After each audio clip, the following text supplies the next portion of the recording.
Did you know that the maximum amount of weight you can get in old school RuneScape is 1025 kilograms, which for my American friends comes to roughly 2250 pounds. And you can get that weight by wearing all of this. Some interesting notes here. For example, the elven gloves weigh more than 3 kilograms, even though usually in MMOs, elves are considered lightweight. And the simple fact that granite ring also weighs 3 kilograms. So imagine wearing ring this heavy on your finger.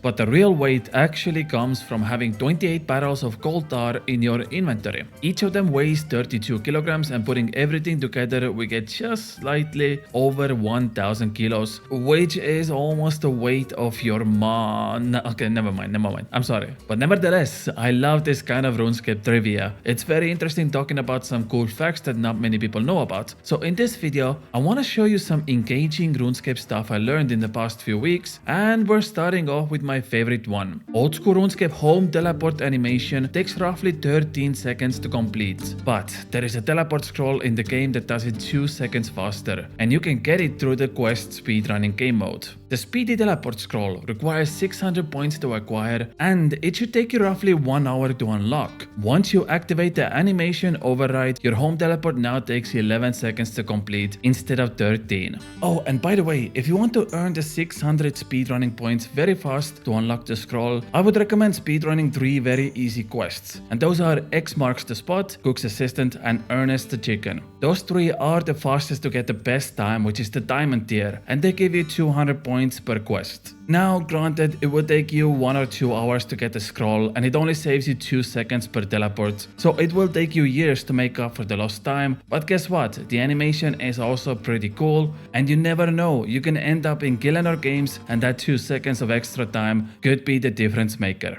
Now, enough about saving time, let's talk about pets. Did you know that every pet in the game has attack animation? But you can only see the animation in your player honed house at the Menagerie Pet Arena. For example, this is how Tango Root attacks. Very cool. And this is how the Bloodhound attacks. Also very cool. Every pet has their own unique animation, and it's kind of sad that this is the only place we could see them attack. One idea from Reddit was that we could transform our pets to trolls, and then we can finally see all of them use their own unique attacks depending on the style. Jagex have also slightly hinted that they might bring troll transmogs into the game at some point, so we just have to wait and see until then. Okay, let's talk about Runelite plugins. This is always my favorite topic because it turns out RuneScape players are very creative when it comes to plugins, and there are hundreds of them out there that people still don't know about. It is common knowledge that the best place to get your full graceful is Knifi's rooftop course. There is a weird bug about the course that keeps giving you more marks of grace than any other course at this level, and you have a chance to get 1 mark of grace every 3 minutes. There is also a plugin called AFK Marks Knifis, and what this plugin does is basically make the last part of the course unclickable until, of course, the 3-minute timer resets. This means you can AFK 3 minutes, end the lap, and once you start a new one,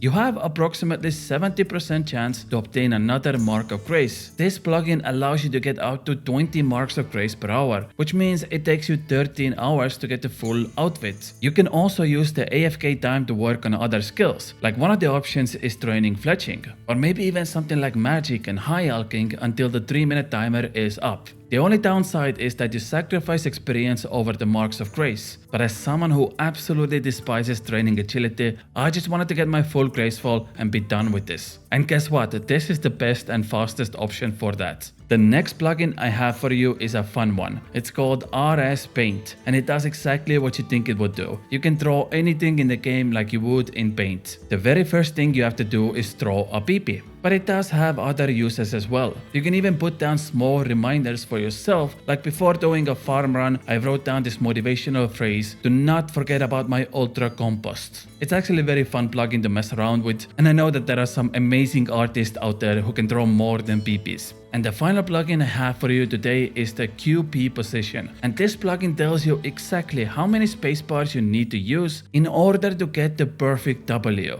Because that's what you deserve. A big, fat Never mind, I'm just joking. The last one is Loading Bag Utilities plugin, and that one removes the option to destroy your valuable pouches and bags. We all know at one point you're gonna turn your brain off, you're gonna have a brain fart. It happens to all of us. This entirely removes the option to destroy things in your loading bag. But you know what? Here is a fun fact. I noticed that more than 82% of the people who watch these fun facts videos are not subscribed to my channel. So if you want to help me out and make sure you don't miss out on the next video, consider doing me a favor and hitting that subscribe button. Thank you very much. Okay, let's move on from Runelite plugins and let's talk about some quick little tips to help you out. Number 1. The Blue Moon Spear is likely the best mid-game staff to obtain. Not only does it have insane magic attack bonus that even outclasses certain endgame weapons, but it's also the only staff in the entire game that allows you to autocast spells from 3 different spellbooks. And those are Standard, Ancients, and Arceus spellbook. Also, it has a 5% magic damage amplifier, and if you're not an Iron Man, it's actually quite cheap. It currently goes for roughly 600k GP, and the only downside is that it's a two-handed weapon, but honestly, you don't even need a shield for most magic cases. And since we're on the topic of Varlamore updates, there is a new NPC called the Frost Crab, and it's located in the dungeon that came with Varlamore Part 2. And guess what? They are 100% weak to fire spells. What does that mean? Well, it means that if your current hit with Firebolt is 12, now it's 24. So basically 100% weakness means double your damage. And if you have Chaos Gauntlets equipped, your maximum hit is now 30 with Firebolt. So this is like the perfect place to come AFK your magic experience. Other than that, this place is exactly like any other crab's location in the game. You have a 10-minute aggression timer, then you have to use the NPC aggression timer plugin on Runelite to refresh that. So that means you only need to look at the game once every 10 minutes. And if you want to take this even a step further, you can use magic amplifying boost to get even more damage. But since there is only few crab spawns in this location, you will at one point start to kill them so fast that they can't even spawn, which limits your experience per hour. And talking about experience, it's roughly 55-60k magic experience per hour. And considering how AFK it is, this is so much better than splashing or doing Nightmare Zone. And finally, if you want to get more value out of this, you can go to a PvP world and use Blighted Surge sacks and cast even higher fire spells for better experience. Of course, you could get PK'd here and lose all your sacks, but it's also very likely that nobody ever comes here. Of course, me posting this video will make the place more active, but it is something to keep in mind for future. And I wish you good luck, have fun with your magic training. Next up, I want to show you some odd special attacks that nobody really uses. First up, did you know that Ancient Wyvern Shield has a special attack which is basically Ice Blitz? It doesn't use energy, in fact you have to use it in your inventory like other Dragonfire shields, and it has a 2-minute cooldown. The weirdest part is that it has a chance to freeze your target just like Ice Blitz does. The attack rolls based on the monster's defensive level, and the maximum hit is 15. I'm actually surprised it's not been used in the wilderness more often, as you can effectively use this with any armor in the game, because the attack modifier doesn't count your magic accuracy. So you can wear melee armor, you can wear D-hide armor, and you can still successfully hit with it. I bet this shield has some very niche use, but we just haven't figured it out yet. The next special attack is without a doubt the most useless thing I've ever seen in the entire game. The Blisterwood Flail has a special attack that traps a vampire juvenile if they have less than 50% health, so they can't attack back.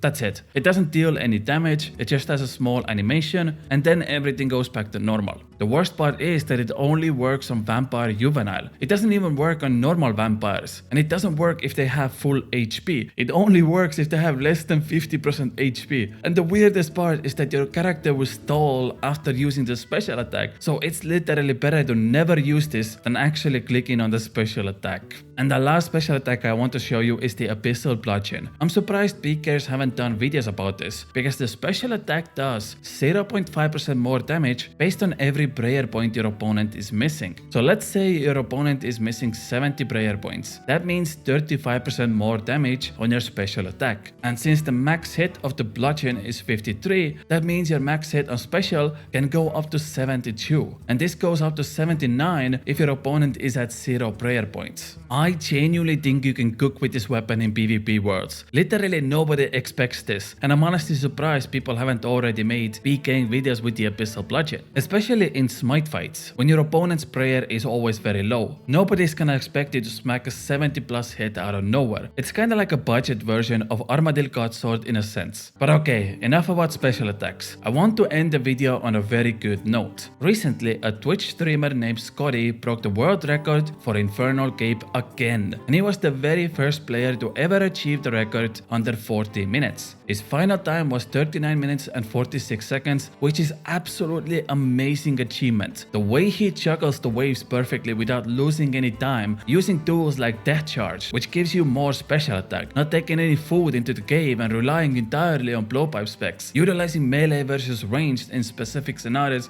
it's absolute perfection. When he gets to suck, he moves around the healer attacks perfectly, taking minimum damage while also juggling both Chad and the Major at the same time. He's out of supplies and it's just a DPS race at this point. He gets the time with very good twisted bow hits, and the best part is that after completing the run, he also gets not only the world record but the suck bet as well. Absolute chef's kiss. Not much more to say honestly. And you would think that's it, right? Well, not really. Just a few weeks ago, he almost did it again. He actually managed to get the suck 5 seconds earlier than his current world record, but unfortunately he didn't quite manage to finish it out. It's safe to say that he's not done with his record just yet, and we might hear more about Scotty in the near future. I really love this aspect of the game, and I'm gonna leave his link down below if you want to go check him out. But that's it from me. If you enjoyed this video, consider helping me out and subscribing. I love you all very much, and I'll see you all tomorrow with another video.